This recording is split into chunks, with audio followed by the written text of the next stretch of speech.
You ever wonder why old country people always tell stories about haints?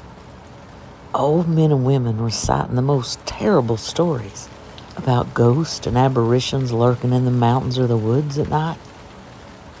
What is a haint, you may be asking? Well, it's thought to be a specter of sorts from beyond this world, a dark shape that comes in many forms that nobody ever wants to see. Now, some would say these stories are nothing more than old folklore to scare the young'uns into behaving. But some say there's truth to those old stories. Truth enough that maybe your mamaw or your papaw have given you a stern warning to not go near the woods at dusk or answer if you hear an unfamiliar voice call your name. Or maybe they told you to stay away from Bent Mountain. Yes, Bent Mountain. Its summit stands 1,800 feet above sea level, rising up between the deep valleys of the Appalachian Mountains in a small place called Nita. A winding road with nothing but the reaching arms of the trees and the wind to keep you company at night. And sometimes even the trees seem to bed down in the blackness, hiding from whatever lurks on that road.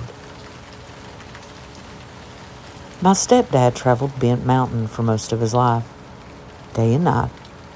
He worked as an underground coal miner and crossed that hill at noon and back again after midnight, day in and day out. He could probably drive it blindfolded.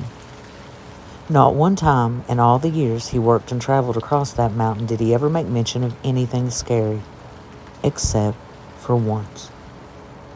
He was a no-nonsense man, standing 6 feet tall, deep auburn red hair, and big working hands. I can still see him coming in, wee hours of the morning, to the house, with his mining light and his empty lunch bucket covered in soot and coal, so much so that he looked like he was wearing eyeliner.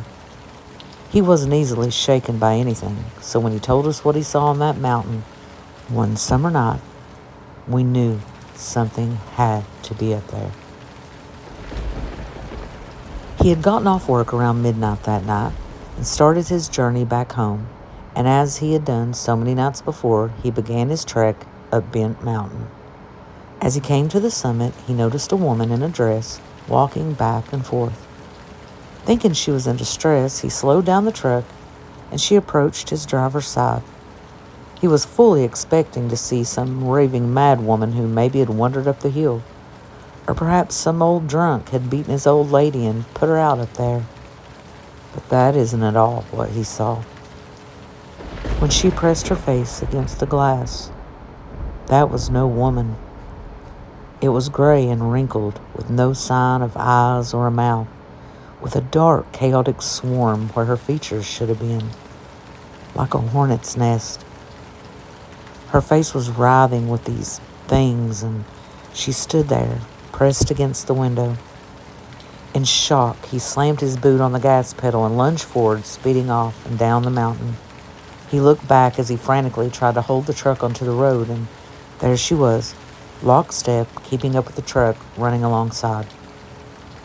It wasn't until he had reached the bottom of the hill where the main highway opens up that he noticed she was gone. He exhaled and pulled swiftly onto the open road and drove himself home, trying to understand just what he had witnessed. I was around 10 when he told us that story. He never flinched or stuttered.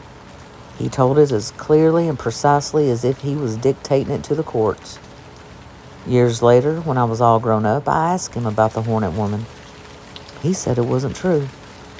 He didn't go into detail, and he didn't seem interested in rehashing the story, so I dropped it. But something tells me he was never joking, and he never made it up. A few years after that, I can honestly say I'm convinced it was always true. When my husband and I first got married, we would sit and talk and swap stories about being younger and adventures and things we remembered. He was telling me one night about his cousin. This wasn't just any cousin. This was like a brother They'd grown up together their entire lives, and when his cousin went to the army, his visits home would spark excitement and anticipation.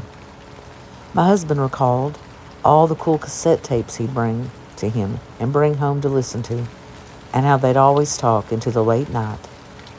He was his hero. But one night, while my husband anxiously awaited his arrival for a visit, he was standing in the driveway when a car whipped in. Out popped his cousin, ghost white, jittery and frantic. He parked the car quickly and got straight out and went straight into the house without saying a word. My husband followed him in, where they all sat down at the kitchen table, and he began to unravel a tale that left me speechless. His cousin was coming over Bent Mountain that night on his way home. They lived at the foot of the mountain on the brushy side.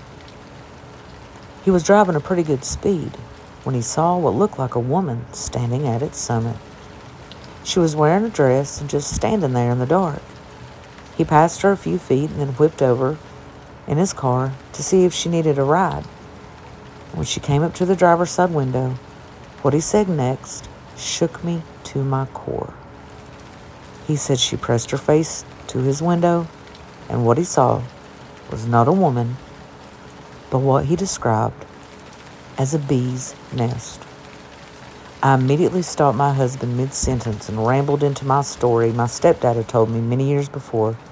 We both were in awe as we began to realize that the two stories from two different people who had never met before matched almost identical. And the timing was almost the same. My husband was around the same age as I was when my stepdad recounted his Bent Mountain story. What were the odds? There have been more stories as time has went on about that mountain. Some included the bee woman, others every bit as horrifying, but different scenario. Part of me always wondered if my stepdad was just telling a story to watch us shiver in fear. But now I know it was all true. Sometimes the truth is stranger than fiction. Sometimes the old people are right. And sometimes when it's dark and late on Bent Mountain, a woman in a dress sits at the summit and waits.